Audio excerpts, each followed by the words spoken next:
Welcome back, everyone, to the BGF Podcast, episode number 27. I'm your host, John Luke, alongside of Brandon. And Brandon. Did we get an interesting week of football? The big boys got taken out this week. A lot of upsets, and overall, just especially for this power rankings episode, a lot has changed in this list. Yeah, we had a lot of movement. This one is arguably one of the biggest movers of previous week. Like, a lot of teams shifted. Don't have any more undefeated teams, but we still have a winless team. The Carolina Panthers. These guys don't even have their first round pick, and they don't have one win. Imagine you're trying to win. Well, with the way their roster was constructed, I don't think they were trying to win. It doesn't look like it, but I don't think so, but I think they were trying to compete and maybe win one or two of these games that they have dropped. Anyways, let's get into it. Our first tier is the 5-1 tier. At the top of the list, we have a new number one champion. The 49ers have been overthrown. The Miami Dolphins at 1. The San Francisco 49ers at 2. The Lions at 3. The Chiefs at 4. And the Philadelphia Eagles at number 5. So let's start off with that Miami Dolphins game against the winless Carolina Panthers. It was looking grim. Exactly. It started off 14-0 for the Panthers. To be honest, I know in hindsight it's easy to say this, but even at 14-0, I was like, I'm not too sure. I'm pretty sure Miami, but how good that offense is, like I wasn't too scared with Miami. They were gonna come back in that game. It's just one of the best offenses of all time. Like, I know it sounds crazy because the names aren't like too crazy on the team, but no, if we're talking about like this offense is just the firepower on this offense is just explosive. It's explosive. Sorry, you got Tyreek Hill and Jalen Waddle as your 1-2 punch, right? Both those guys, I think, run 4.3s, 4.2s. They're just stupid speed. Then your run game is starting to come to life, especially with Devon A-Chain when he comes back. But you got a guy in Raheem Mostert who's also another little lightning in a bottle type guy. This whole offense is explosive. The yards after catch, these guys, the capabilities on these receivers is insane. I mean, just look at Tyreek Hill. He only had 6 catches, but he turned that for 163 yards and a touchdown. That's just not normal. I mean, running after catch capability, these guys is insane. If Tua can remain consistent and start hitting his guys, which he has been doing, it's a very serious team. Yeah, I agree. And even I'm happy for a former Niner and Raheem Mostert to see what he's done this season. A guy that's usually been injury prone throughout his career, and I'm surprised that he's been able to hold up this long. He's been one of the better running backs in the league this year, and another big game for him with 115 rushing yards and 2 touchdowns. Tyreek did his thing like usual, and this was just a regular Miami game this season. So 5-1, they're probably the best team in the league right now, just with how good that offense has been. Yeah, I still think their defense, there's question marks on that defense. I don't know how great it really is. Yeah, but now think about this. Ramsey's going to probably come back soon. So. How good is it with Ramsey, like you just mentioned? Is he that much of a difference maker? Ramsey, I was not too impressed with Ramsey last year, I'm not going to lie. We'll see. Maybe in Miami with a better team, it will make a difference because the Rams were one of the worst teams in the league last year. We'll see how it is. I don't know. Is he coming back this week or I think he should be coming back sometime soon, I've heard. I know they said November. I don't know the exact time frame, but I heard he was coming back better than he thought, so good on him. But yeah, let's just talk about this Carolina team real quick. Nothing too impressive here. Adam Thielen continues to do his thing. I'm happy to see that. Can't believe that. I know. Bryce Young actually didn't throw a pick in this one. He looked somewhat decent, but like you said, it wasn't a great defense on the other side. Either way, Adam Thielen doing his thing. Bryce Young is hopefully clicking nowadays. Chuba Hubbard did some stuff on the ground. Another Canadian boy looking like a stud. He's looking good for Carolina. I think he's been better than Miles Sanders overall this year. Even though Miles Sanders didn't play in this game. I agree. I think overall Hubbard has been the better back between the two. And even for Bryce Young, I know this Carolina team, he doesn't have the piece around him. I'm willing to give him time. I'm also not like giving up on him or nothing. Yeah. But I'm starting to be concerned a bit because he doesn't look. He really doesn't look too comfortable. He's shown glimpses of great things. Like his scrambling capability is elite. He's just got to get to that. I don't know about elite. Well, elite is. It's good. Trust me, Justin it's good. Fields, Lamar Jackson, those are elite. It's good. Fine, it's good. He's just got to show us a little more. He's got to be a little more consistent with it, especially in the passing game. Minimize the errors, and I think he's going to be all right. But like you said, the roster around him. So I'm willing to give him at least this first year because I'm willing to give him 2-3 years, honestly. Yeah, me too. But anyway, let's move on to the next team in the You got this one. The San Francisco 49ers, and This game had me roller coaster of emotions. Yep. It was. Where do we even start? Brock Purdy. I know the dirty narratives are gonna start coming out that he when he doesn't have a super team, whatever, he can't perform. And Christian McCaffrey, Deebo Samuel, they go out pretty early in this game. Obviously, Brock Purdy. I'm not even gonna shy away from it. This was the worst game of his career. Second half, before the last two drives, he had one passing yard. No, one. I don't even know if was it one passing yard or one yard of offense. I think it was one passing yard in the second half. We could not get a first down to save our lives in that second half. It was horrible. The offense was going nowhere without McCaffrey and Deebo. It just wasn't great. But on the bright side, he did get us down the field to win the game. Jake Moody just misses the kick, and it was just a rough day for us. I think I don't want to look too much into it. Really, it's just, it's unlucky we missed the kick. I want to give credit to the Browns defense though. That defense was very, very good. Dalvin Tomlinson, a guy that very much about, former Minnesota Viking, does not get enough credit. He was all over the place, putting a lot of pressure on Brock Purdy.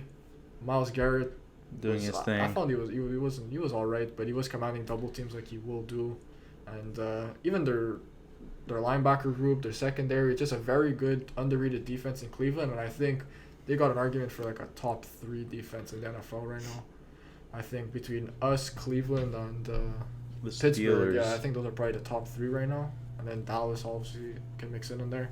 Greg Newsome had a good game for them, and it's one of those it's games. Just rough, man. I was heartbroken, man. When Moody missed, I had a feeling because the rookie kicker, there's always coming in a tough spot. Yeah, it is what it is. But on the bright side, at least on defense, Randy Gregory played his first game for us. He looked very good. He had a sack in the game and overall had good pressure and blew up a run play of Kareem Hunt late in the game. Diamador Lenore gets that pick late. I thought that was going to be the play of the game. I thought that was going to win us the game. Yeah. Which basically could have won us the game. Diamador Lenore with a big pick. And unfortunately, it just didn't happen. Rough day at the office. And we'll look to bounce back next week in Minnesota. We'll see it live, whether they do it or not. Yes. Anyway, next up, we'll move on to the Detroit Lions, who beat up on the Tampa Bay Buccaneers 20-6. 20-6, and this, in my opinion, was a very, very impressive win for Detroit. They're coming up against a very good defense. Jared Goff was able to get it done, especially with Montgomery going down. He didn't have to rely on that run game. We saw that Jared Goff can get it done through the air. 30 for 44, 353, and 2 touchdowns. Those are great numbers. Obviously, like I mentioned earlier, David Montgomery went down. Amon-Ra St. Brown stepped up, had a huge game. 12 catches for 124 and a touchdown. Jamison Williams, we finally saw him with that speed. 2 for 53 and a touchdown. Second career touchdown. We'll see if he can keep that momentum going forward. But looking at this run game, right? What do you think about Jahmyr Gibbs? Do you think he gets a chance now, or what are you thinking? He's expected to come back this week in week 7. I don't know. I think it'll be mixed. We saw the one game Montgomery was out. He did get a lot of carries. He had yeah. I don't remember how many carries, but at least I know he had 70 rushing yards. Yeah. But nothing through the air. So that's the thing. I'll see how he's utilized. Craig Reynolds is he'll definitely be involved in the run game. But I don't know. We'll see how it works out. With Dan Campbell, you never really know. Dan Campbell's an interesting man. Mm-hmm. And but anyway, it was nice to see Jamison Williams pop up with a touchdown, but you'd still like to see more utilization out of him. He should be easily the number 2 receiver on this team, but it's looked like really Sam Laporte at tight end has been the number 2 target for Jared Goff. And yeah, well, looking at the Bucs just real quick from the Lions. This was a game going into the week I was really interested in to see which team would come out of it, because both teams would look very good to start off the year. Yeah, no, and the Lions getting the business done. The defense, too, had shout out to that D-line, causing all kinds of havoc on Tampa. I think they had a few sacks in the game. We'll just check the number. They had 1 sack and 4 TFLs, yeah. Anyways, moving on to this Bucs defense. This Bucs team, sorry. Baker gets banged up. Baker got banged up. He obviously was not in... He was in a lot of pressure this game. That D-line causing him a lot of pressure. And, 19 for 37, 206 and a pick. Wasn't able to throw that touchdown. Only field goals. Chris Godwin is number one receiver. Mike Evans, 10 targets, only 4 catches for 49. Yes, some of them were overthrows, but he didn't have a great game. And I think they just came up against a pretty good team in Detroit, and they got stomped. You just got to give credit to Detroit's defense. When you can hold like great receivers like Mike Evans to 4 catches, 49 yards, and Chris Godwin to less than 100 yards, you had a really good game, and it's a recipe to win games. Detroit Lions have been very good this season, and they honestly have a case to be number one on this list. They've been very good, but one and done in the playoffs. I don't know about that, but anyway, let's move on to the Kansas City Chiefs now, who played on Thursday night against the Denver Broncos.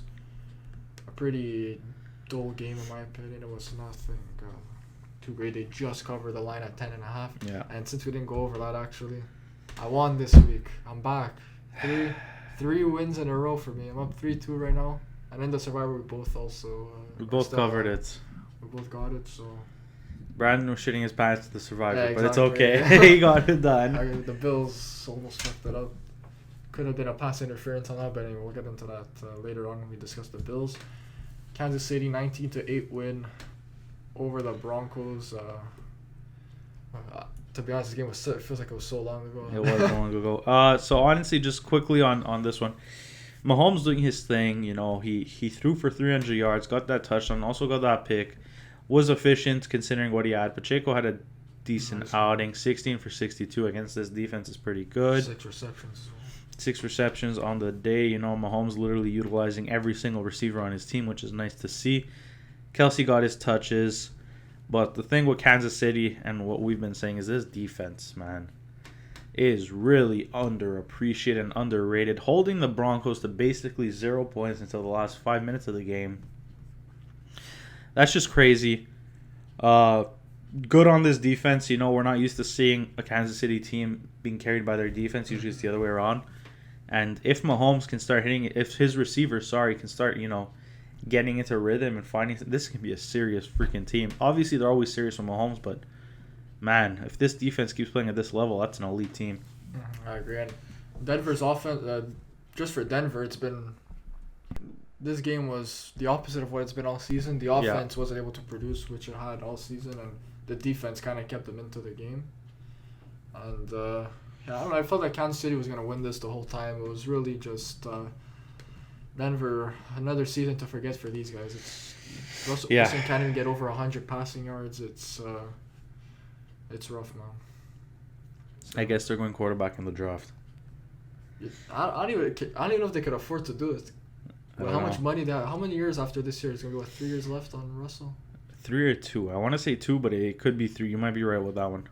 So yeah, I don't even know what you do in that spot because you cannot have that much money just sitting. Yeah, I agree. I don't think you could cut that much. I don't know what they're gonna do, but they're definitely gonna have a high draft pick again this year. Well, they didn't have one last year, but they do have their first this year, right?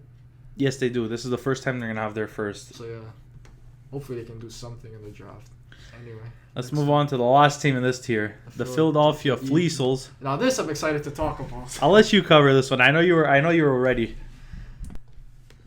The Philadelphia Eagles, their fans, they had a field day when the Niners lost. All I heard was Brock Purdy doesn't have a super team. What happens? They can't do nothing. Well, Jalen Hurts had the super team, and he threw 3 picks. This guy's got 7 touchdowns, 7 picks on the year. Absolutely terrible with a huge team. And the New York Jets, just got to give them big-time credit in this game. Especially that defense. Ever since that Kansas City game, I feel like there's been a turnaround with this team. And I feel like there's just more belief in Zach Wilson. He's obviously not playing like a superstar, but he's getting the job done. And he's looked improved. He's playing a clean game, no turnovers yet again. Breece Hall is looking like a workhorse in this offense now, which it's great to see. I think that's also had a very big impact in the turnaround to this team, having a certified option in Breece Hall. Garrett Wilson, 8 receptions, 90 yards. He's been playing great as of late. Breece Hall as well, 5 receptions, 54 yards. A very good game for this New York Jets team, who were depleted with their 2 starting corners out in DJ Reed and Sauce Gardner. They were still able to do their thing. Quincy Williams had a nice game. Quinnen Williams had a nice game. It was just a very good overall win for the New York Jets, and they're moving up in our power rankings. We'll talk about them later, but they've been very good. And what do you got to say on the Eagles, Sam? Yeah, I think you pretty much hit it. You know, people want to talk about this Brock Purdy narrative, saying how he has nothing without a super team, this and that. But you know what? I think we should start looking at Jalen Hurts and seriously considering how good is he at quarterback. He's got an elite roster around him. Arguably the best O-line in the NFL. A very good, dynamic 1-2 punch at receiving core. And the run game is there. He's got DeAndre Swift, who's a decent back, but he also takes it himself. He's got no excuses. Plus, he's got an elite defense. This team should be going undefeated. This team should be winning a lot of games pretty handily. Yes, you're coming up against a very elite New York Jets roster, but this defense didn't have their top 2 corners. This should have been a field day, and he threw 3 picks. That's just, you know. And even on that Purdy versus Hurts thing, Purdy was able to lead his team to a position to win the game. The kicker just missed it. Yeah. Jalen Hurts drive to win the game. What does he do? He turns the ball over. That's the difference. Yeah, no, I mean, look, if you're looking at the score, they really only scored their points in the first half. Second half was nothing. This Jets defense was lights out. And, yeah, no, it's definitely something to look at in Philadelphia. I know their schedule doesn't get any easier. So we're going to see. I know they have a few tough matchups in the coming weeks. They have a stretch. Like, it's really tough where they face... I know they face us in one of them. Then they play the Cowboys twice. And they play the Chiefs. Yeah, they play the Chiefs. It's a really tough run for them. And Seattle, I think they play as well on that run. So This stretch is going to be interesting for Philly. We're going to see what kind of team they got down there. Anyways, let's move on to the next ranking. Our playoff team. So this is a bigger team by a bigger tier. We got the Buffalo Bills at 6. At 7, we got the Jags. At 8, we got the Dallas Cowboys. At 9, we got Seattle. At 10, we got Baltimore Ravens. And at 11, the Cincinnati Bengals. Cincinnati climbing. So let's start off with the Buffalo Bills. They won this week. It looked like it was almost going to be a loss. They took care of business. I feel like Vegas was calling, you know? Yeah, that play at the end of the game. Is that a pass interference? Probably. It should be. But, yeah, no, just this Buffalo team in general looked sloppy. First 3 quarters of football looked horrible. All of a sudden, in fourth quarter, you explode for 14 points, which is... It should have been like this all game. You're going up against a New York Giants team who was absolutely depleted in every single position. They didn't have a starting O-line, I think, on the field. Yeah, the Justin Pugh, straight off the couch. Literally. Tyrod Taylor starting at quarterback. Saquon's first game back after coming off an IR injury. They had injuries on the deep. This should not have been as close as it was. And that's why Buffalo's moved down for us. Yes, they still won, but it wasn't as convincing as their previous games, or as convincing as it should have been. But either way, a win's a win. Josh Allen, I don't know, man. This Jekyll and Hyde bullshit with him. Like, he needs to figure something out, and he needs to be consistent with it, because... I feel like this team just relies too much on Stephon Diggs. He's been the only player on this offense I find that's been able to catch a football. Consistent all season long. We saw Damian Harris go down with that serious injury. Thankfully, I think he got released from the hospital, so he's fine, which is thank God for that. And it was just a very ugly game overall for both teams, to be honest. Yeah, just a very, very ugly game on Monday night. We're expecting something else. Sunday night, sorry. We're expecting something else. It didn't happen. And Wan'Dale Robinson, actually, I want to give a shout out to a guy that I was high on coming out of the draft last year. He had 8 receptions for 62 yards. This was probably his best career game. Happy to see it for him. Hopefully he can continue this going forward. And Tyrod Taylor, he was all right. I mean, look, considering the circumstances, he did what he had to do. Big ups to Tyrod. Deserves a pat on the back. Maybe the Giants paid the wrong quarterback. Who knows? But anyways, yeah, this Giants team was just depleted and, you know. Just wasn't a great game overall. But a team that did play great, the Jacksonville Jaguars, up next, they beat the Indianapolis Colts 37-20. The offense is clicking, and in the past weeks, they just needed to go to London. That's all it was. They need to go back home to London, and it can turn their season around. They're now at 4-2, which I'm pretty sure makes them top of the division. Yeah, they should be. They have looked great. And Travis Etienne, 2 weeks in a row, he has a huge performance. 18 carries for 55 yards and 3 catches for 28 yards. With 2 touchdowns. Travis Etienne, having a very good season, underrated season so far this Yeah. year. Trevor Lawrence, 20 for 30, passing the ball, 181 yards and 2 touchdowns and a pick. All right game. Evan Ingram, 7 receptions, 41 yards. I feel like early on in the year they were trying to force the ball to Calvin Ridley to make him the alpha. But I feel like now that they're just letting the offense come to them, and Evan Ingram and Christian Kirk have been much more involved in these last 2 weeks. Which is good. You want to see that. I feel like that's really helped them out here. And even defensively, they had 3 picks on Gardner Minshew. Yeah. And overall good game for Jacksonville. They're moving up in our rankings. The only knock I have on this Jags team, right, is I need to see more from Trevor Lawrence. He had a decent game. I mean, 20 for 30, 181 and 2 touchdowns. It's decent. You got your 2 touchdowns. Your yards are not there. You're lucky you had a very, very good defense. The short field position and everything helped out a lot. Travis Etienne also had a decent game running the ball and catching and everything. But yeah, I just want to see a little more from Trevor Lawrence. I think this team can be great, especially if Trevor Lawrence starts clicking, which is what we saw towards the end of last season. I just want to see that happen like now. But yeah, let's just talk about this Colts team real quick. Gardner Minshew. I mean, he had no help.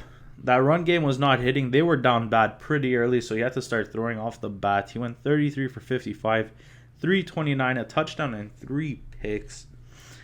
Zach Moss and Jonathan Taylor got pretty much the even Stevens workload, 7 carries and 8 carries each. Didn't do too much, so the run game was going nowhere. Michael Pittman had his best game in a while, which is nice to see. And yeah, that's about it. Especially now with Anthony Richardson, that they said he's going to probably have season-ending surgery. Hopefully he comes back next year and can play like how he started off the year. It's just unfortunate to see these rushing quarterbacks and how injury-prone they end up being. Yeah. But hopefully he can come back and still be the same Anthony Richardson he was to start off the year. Yeah. And Indianapolis, I think, now with that injury, though, I feel like the season's kind of a wash now. Probably. Not really going to expect much. They're probably going to be a 500 team the rest of the way, maybe slightly worse than 500. But yeah, hopefully for them, I think to end off the year, you just want to see Jonathan Taylor get back to himself, because so far in these first 2 games, he has not looked even decent. He's looked bad, just to be honest. And you're just looking for more. And I think it's just a wash of a year right now for them. Anyway, next up, we're going to move on to the Dallas Cowboys, who we saw play yesterday on Monday Night Football. They got it done. They got it done. I mean, it wasn't the prettiest way of getting things done, but hey, it happened. And what do you have to say about Mike McCarthy beating up on Kalen Moore and this LA Chargers team? Honestly, on Dallas' side, CeeDee Lamb had probably his best game of the year, I'd say. Yeah. He looked very good. I feel like every single pass that was coming out of Dak's hands was being caught by him. I saw Michael Gallup, who I was talking to about it yesterday. I think he's washed, man. How many? 10 targets. Yeah, 10 targets, and he did not do it. What did he end up with? What did he end up with? 3 catches? 10 targets for 3 catches and 24 yards. That's just not good enough. No, and then you got Brandon Cooks on the other side, right? 4 targets, all 4 of them turned into catches for 36 and a touchdown. That's why you brought him in. He's your wide receiver too. Stop trying to feed Gallup. He's not the answer. CeeDee Lamb finally being utilized, and also very nice to see Tony Pollard get catches out the backfield. Had a decent game through the air, 6 for 80. Really good on him, considering he didn't have a good rushing performance, but the receiving end was really, really good. And Dak had a clean game. I feel like this offense should have done a little more considering the Chargers defense, but they just weren't able to. The Chargers defense played decent considering, and Dak got 272. It didn't feel like it. Everyone's freaking out about Dak. Yeah, they didn't throw a pick for the first time in his career. And then on the other side, on the Chargers side, Quentin Johnston was a guy as well I was talking to you about. Yeah. I'm starting to get worried about him. I think we should. The opportunity is there right now. Is there for him, and he's just not taking advantage of it. And I know, especially fantasy guys are gonna start saying, "Oh, it's just Brandon Staley's fault." It's they're gonna find people to blame, but at this point, the blame has to go to Quentin Johnston. He has not looked good, especially on that pick that sealed the game for Dallas. He just gets bullied by who was it? Who was the guy who got the pick at the end? Let me go check that one. It's upsetting. Stephon Gilmore. Stephon Gilmore Yeah, looked like back in his Yeah. prime. He just bullied Quentin Johnson on that last play, and he's really got to be better. He didn't even get a catch in this game. He was out there for a lot of the game, and he just was not doing anything. Yeah. Josh Palmer has really emerged as the number 2 on this team now with Mike Williams being out. Yeah. He's been playing good for them, and obviously Keenan Allen's going to be the target hog for them. And the Chargers, like usual, their offense, even though the offense was okay, it was just not a great game for the Chargers, and they're now at 2-3, and you really start to get worried for this team. Yeah, What's the this direction team is. looking like now? You're probably not going to make the playoffs. The AFC hasn't been as good as it usually is, but I don't know what their schedule looks like the rest of the way. Maybe they can make a push for the playoffs because at 2-3 it's still repairable, but it's not looking great for them overall. Yeah, no, we were thinking 2-2 coming off the bye. This was a pretty big opportunity for them to just win this game and turn things around for this season. But especially at 2 weeks to prepare for this, Kellen Moore should have been you should have had hunger to win this game. And considering what happened last week with Dallas, you saw them get exposed. You saw the errors that they made, so you should have capitalized. Anyways, let's just move on. Next up, we got the Seattle Seahawks dropping to the Cincinnati Bengals 17-13. Another game where both offenses just look lackluster. Yeah. Seattle's offense was actually not terrible, I find, but they got to the red zone. They could not convert. Geno Smith did a big interception in the red zone. He had 2 on the day, but he didn't have a bad day. 27 for 41, 323, and 2 picks. You got to clean up the picks. I don't know what's up with Geno. He started off hot, but I don't know. He's been going through this rough stretch right now, and he's another guy that it's very inconsistent with him. You'll have one game where he looks back to the old Geno, and then you have a game like this where it ain't great. Yeah, and Zach Charbonnet, only 2 carries on the day. Want to see him utilized a little bit more, especially in that passing game too.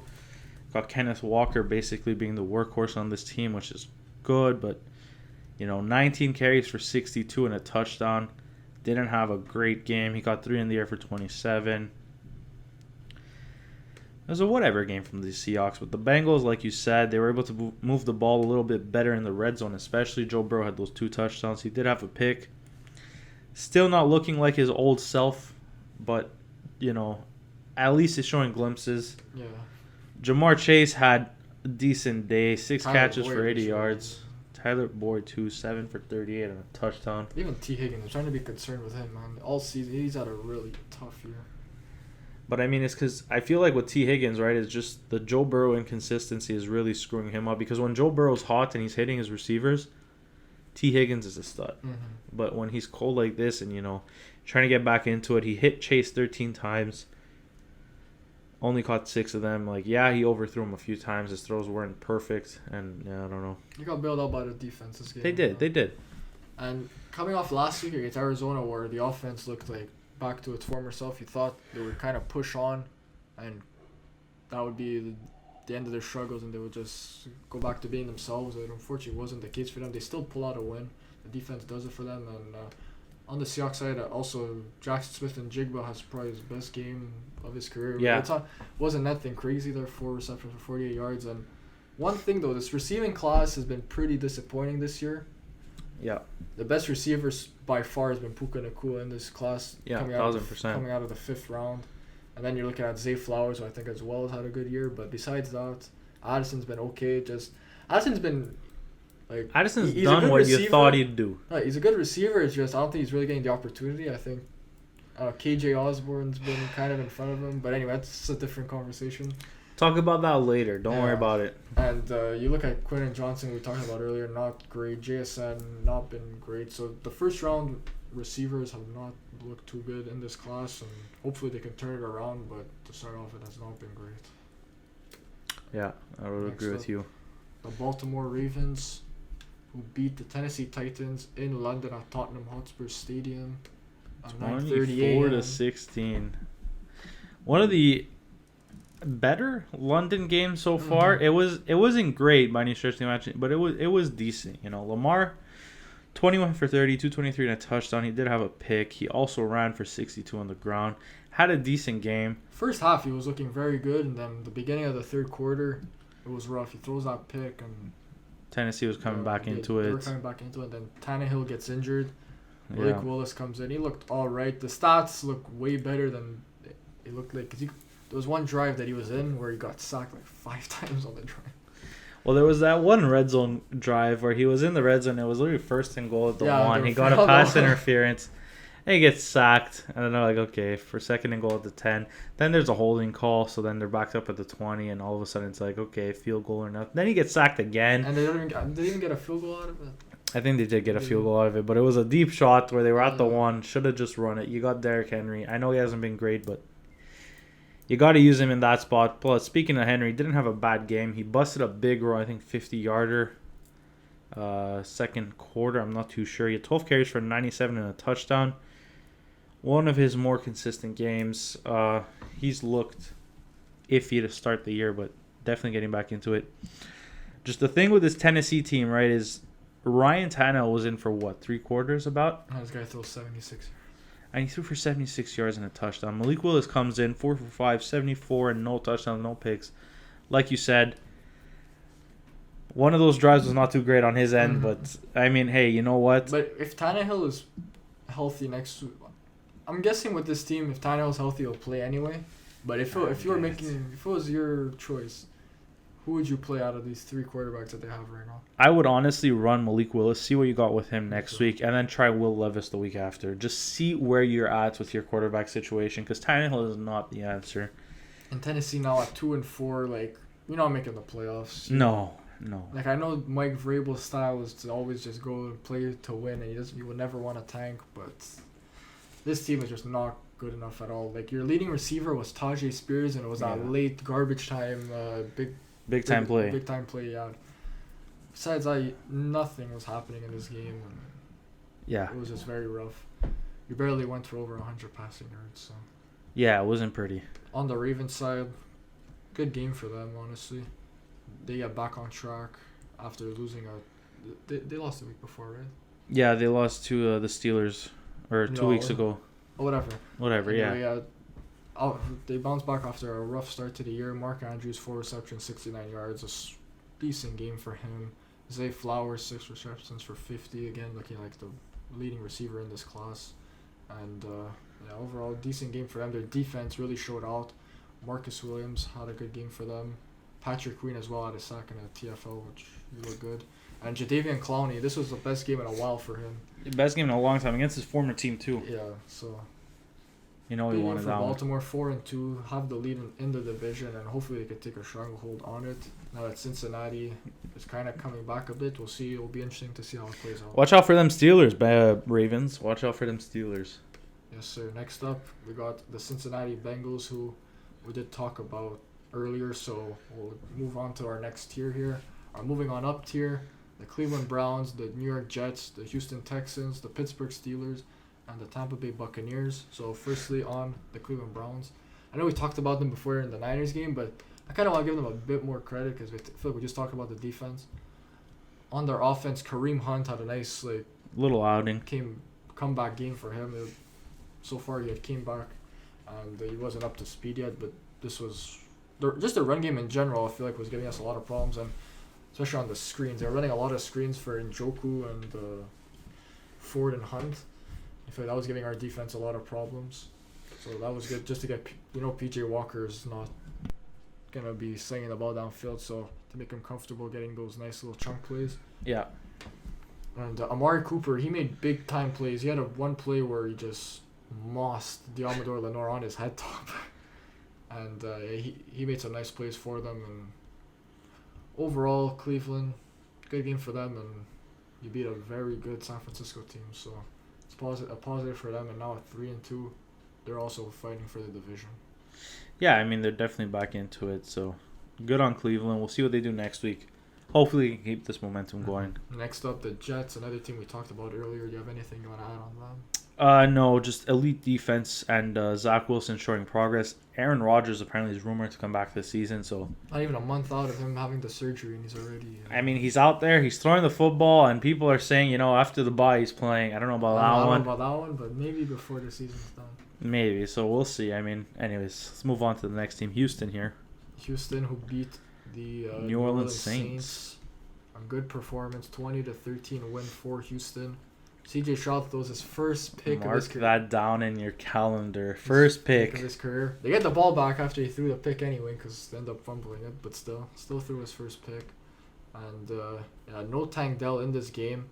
Nico Collins, 4 receptions, 80 yards. He's really emerged as the number one on this team. Dalton Schultz, yet again, 4 receptions, 61, and a touchdown. He's had a nice resurgence after struggling to start off the year. And Dameon Pierce and Devin Singletary splitting the carries. Concerning for Dameon Pierce. Very concerning, especially considering that Devin Singletary was so much more productive in those carries. So, I mean, if you're a Dameon Pierce holder in fantasy football, not looking too great. Probably looking to move him if you can. But yeah, no, Nico Collins looked great. CJ Stroud the Saints defense was causing all kinds of havoc with Stroud. They were pressuring him.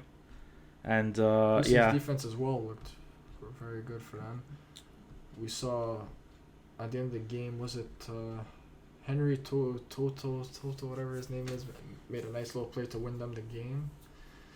And yeah, overall good win for Houston. On the Saints side, Derek Carr threw for 353 yards. Yeah. Touchdown and a pick. All right game from Alvin Kamara, 19 carries, 68 yards. Okay performance. And Rashid Shaheed caught a bomb for a touchdown. Rashid Shaheed, baby, all he does is catch touchdowns. Caught a big time one down there. But yeah, no.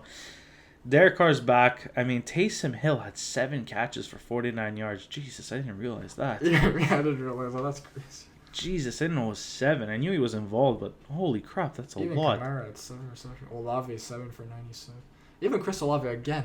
First half does nothing, and then second half wakes up. Is where he shows out. So it's weird. All season long, it's felt like that's been the case for him.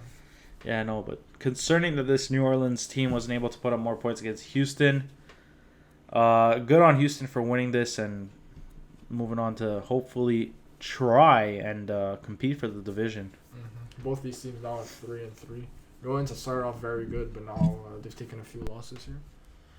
And yeah, so let's move on to the next team. We got the Pittsburgh Steelers, who did not play this week. They were on bye. So we'll move on to the Tampa Bay Buccaneers, who we also did talk about before, who lost to the Detroit Lions. The Detroit Lions, sorry.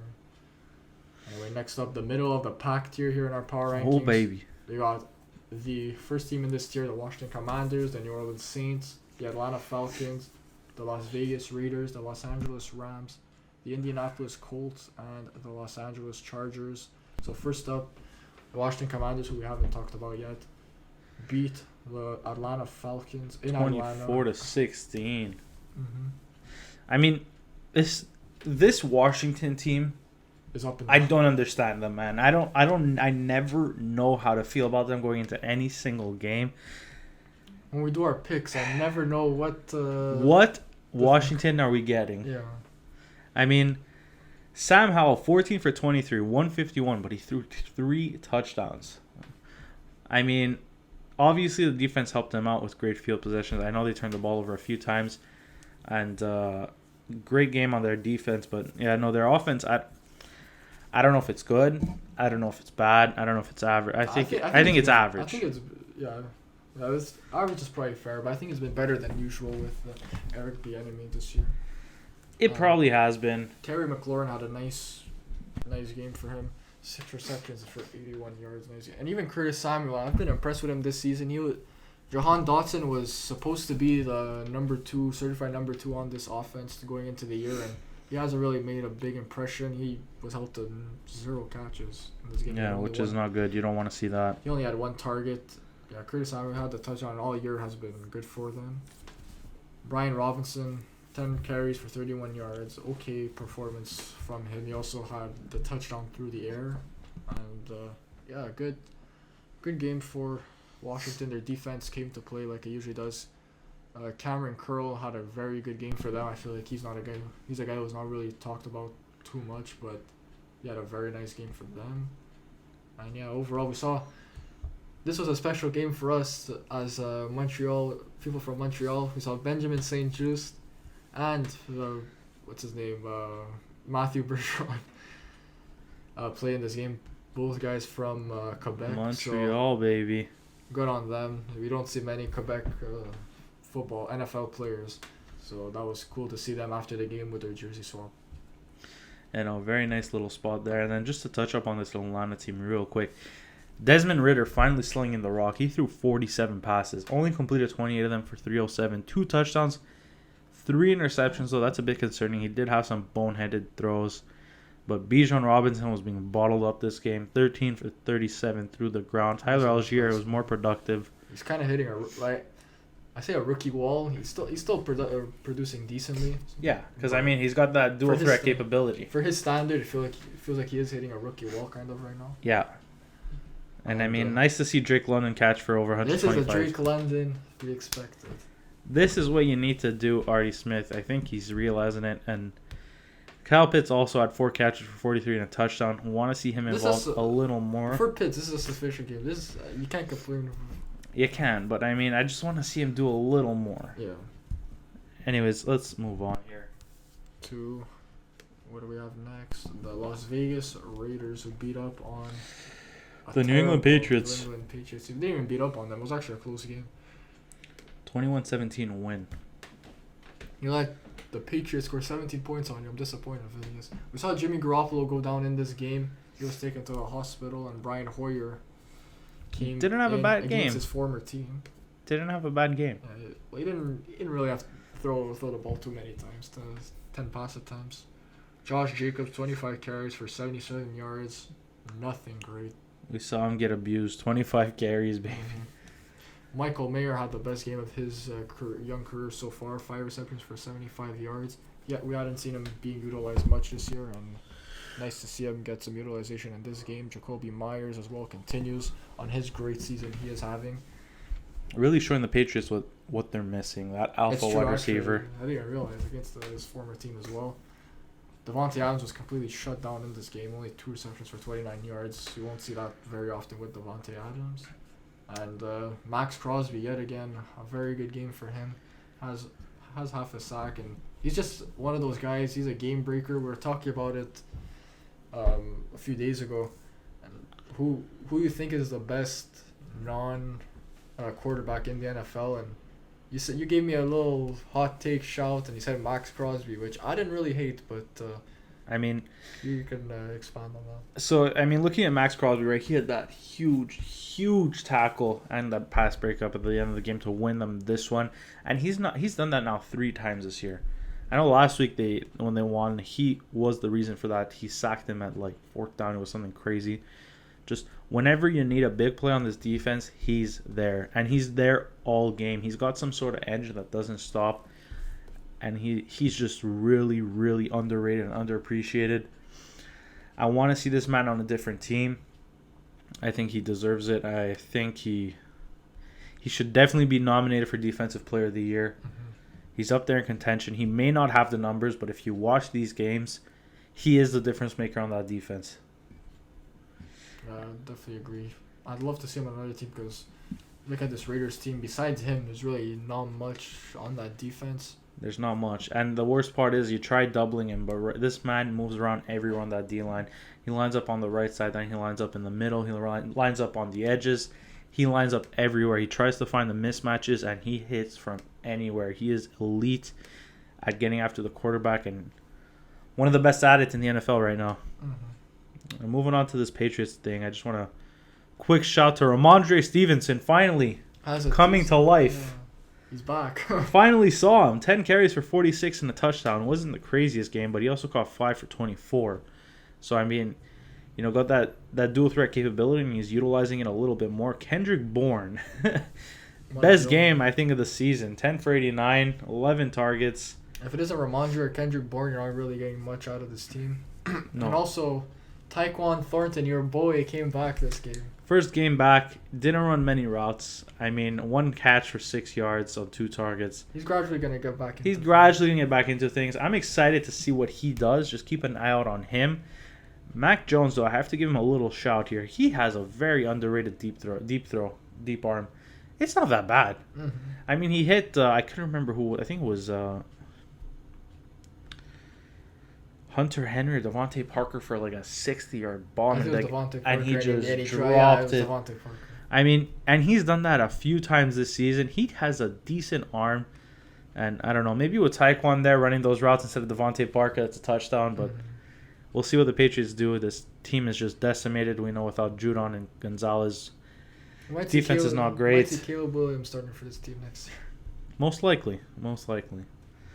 Anyways, moving on here. The Los Angeles Rams is the next team on our list. They beat out the Arizona Cardinals 26-9 in a very nice performance for them, moving them to 3-3. Clean game for Matt Stafford, 15 for 24, 226 and a touchdown, no picks. Yeah. Kyron Williams goes down in this game after having a very good performance, 158 yards and a touchdown, 8 yards a carry. Yep. He unfortunately goes down now, and he's he might be out for next week. So Zach Evans and Ronnie Rivers are gonna have to step up for that team. Cooper Kupp, his second game back, puts up Cooper Kupp numbers, 7 receptions, 140 yards and a touchdown. Big time performance from him, like we'd always expect. And Puka Nacua keeping himself afloat in the offense with 4 receptions at 26 yards. And he also had a drop touchdown.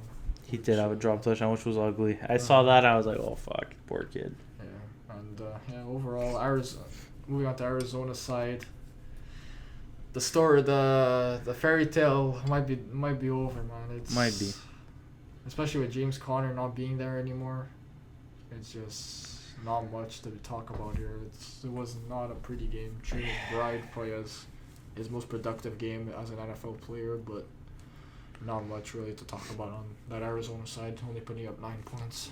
The only thing I have to say, right, is you bring in Marquise Brown as your big signing, and he has not looked good. 11 targets, only grabs 4 of them for 34. Yes, some of them were uncatchable, but when you needed this man to make a play, he was not there, and he has never been that big play guy. And it's just to feel bad because I feel like Joshua Dobbs has not been playing bad football. He's been, somewhat efficient. Yes, he had a pick in this one, but both through the air and in the ground, he's been good. And it sucks to see, but they're not a great team. And let's move on. This is what we all expected to happen towards the end of we expected to happen this season, and it's coming a bit later than we thought, but it's happening. Next up, we have the Indianapolis Colts, who we talked about earlier. Anything else to add on them? No, I mean, Gardner Minshew's in. What can they do? It's not his fault, but yeah, pretty much it. And the Chargers, another team we talked about earlier when we went over the Cowboys, just disappointing start to the year.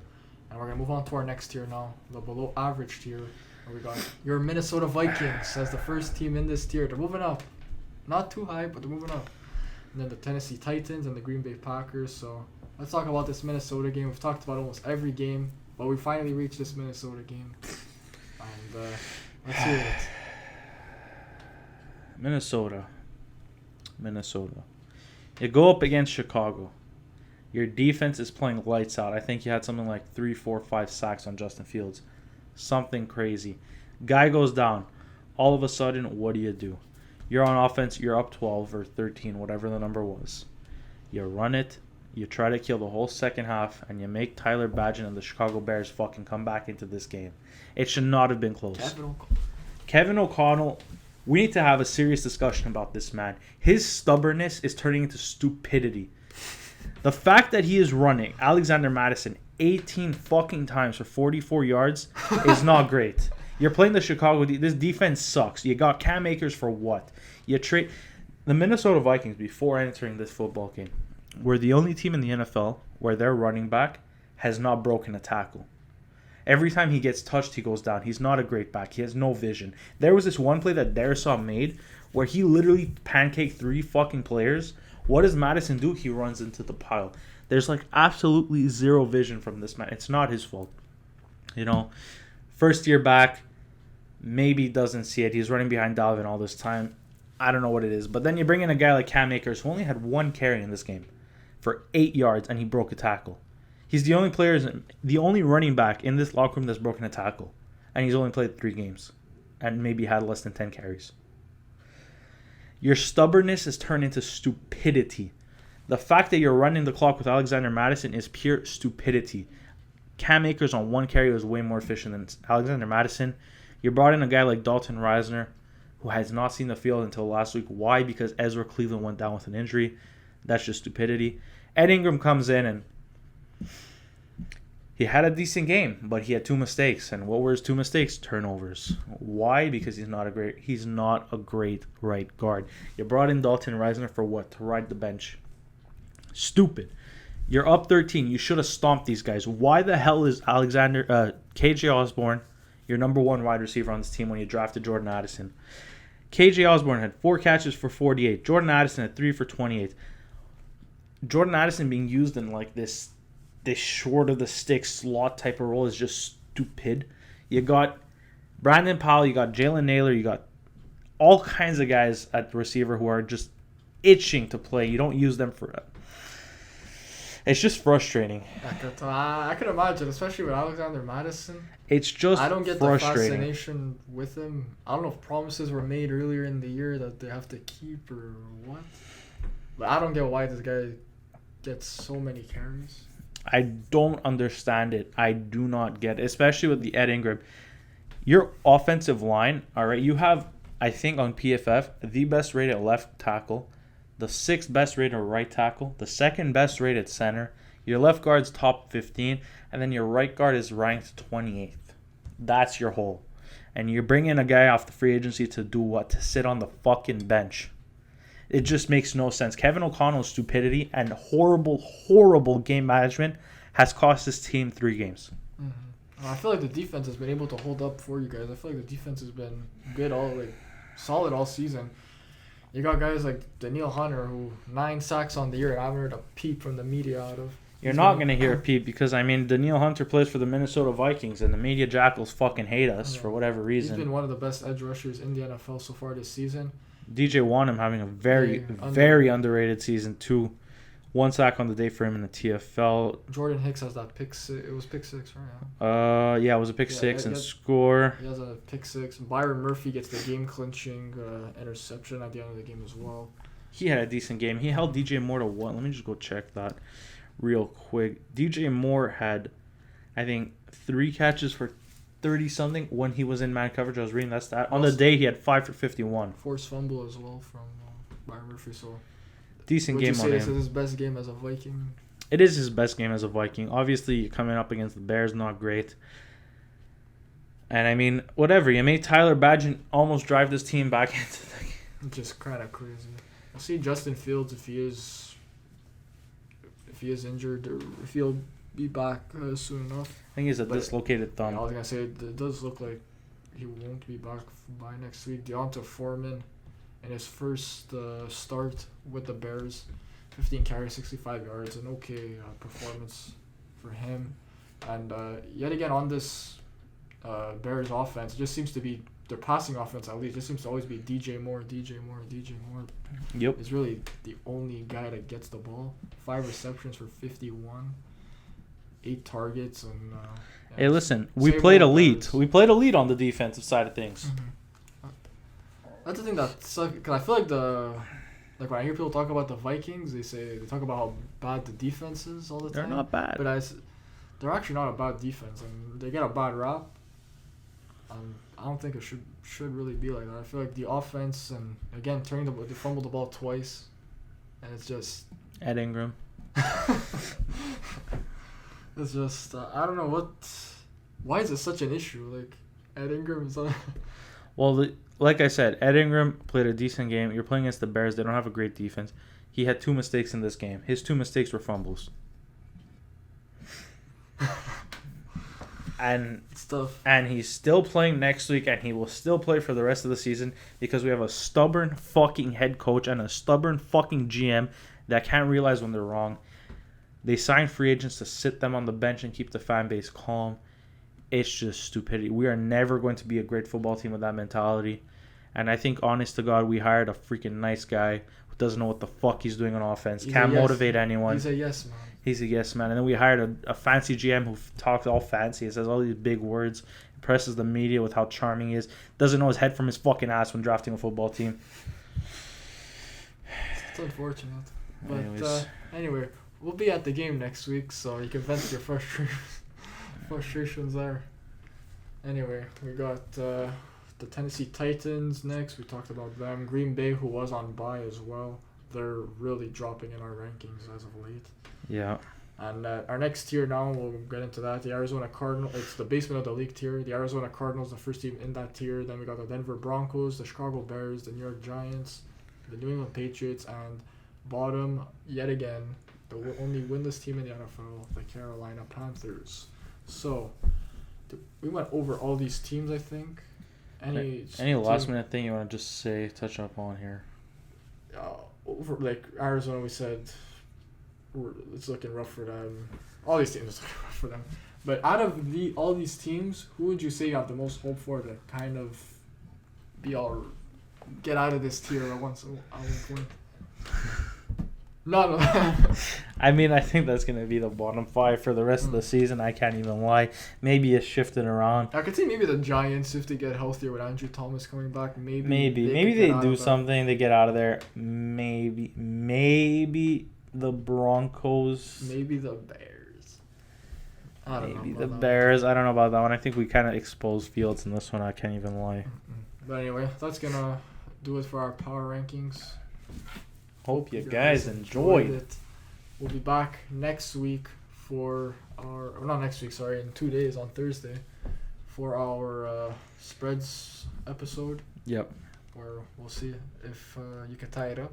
I have no choice now. I need to tie it up. I don't want to go down 2. I mean, you came back from it, so it's definitely doable. It's definitely possible. It's still a lot of football left. I mean, hey, look, we're only week 7. Sorry. So we'll see what happens anyway. I hope you guys enjoyed this episode of the BGF podcast.